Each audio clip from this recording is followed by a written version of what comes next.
We are on the last of the 7 elements of art, this little mini series that I've been working through. Today we are doing texture, and I love texture. So texture can either be actual texture, if you ran your hand over the piece, what you would feel, or it's implied texture. Flat painting of a brick building where you can really see the texture of it, you can imagine what it would feel like to feel it. Texture.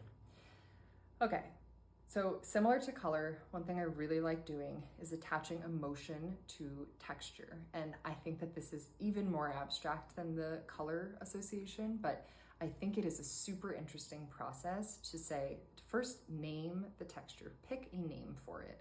Is it silky?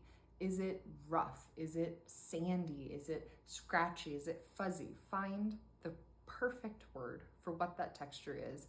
You are more than welcome to pull out a thesaurus for that. And then attach an emotion to that particular texture. And similar to color, this doesn't have to always be true. It can just be temporal. It can be in this moment for this piece.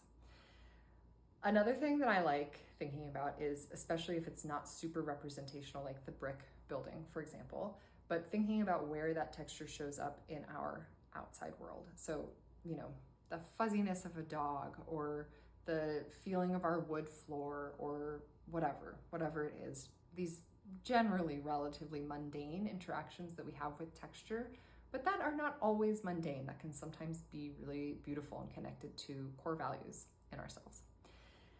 And then once you have kind of named what the actual texture is it silky? Is it scratchy? Is it sharp? Is it soft? Are you? I like asking if you are as well, if there are parts of yourself that are that texture in any way. If there is some tiny component of yourself that you could say, yes, it is scratchy, or it does have this silkiness to it, or it feels like velvet. It's really this fun exploration to me, especially if there are multiple textures within a piece, that you can really connect a tiny component of you. You are not a texture as a whole, but is there one tiny part of you that is particularly rough or particularly gritty? I love that exploration, and I love the language around it. I think it's really interesting. And then we've been doing this throughout this whole series, but a part of what you are doing here is pulling it all together and putting it into conversation with each other and trying to find the bridges of meaning that you can make around it in order to help you read the painting, in order to help you make an interpretation or tell your own story through that work of art.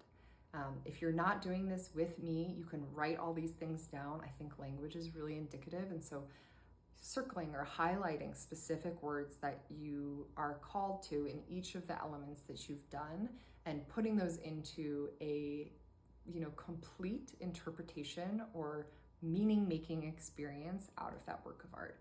It's a fun process. I have said this multiple times in this series, but it is definitely abstract. It can be really ambiguous. It can be uncomfortable, but it is highly illuminating, and it's an interesting way to engage with the work of art. So I hope that this has been helpful. It's been fun for me to put together for you.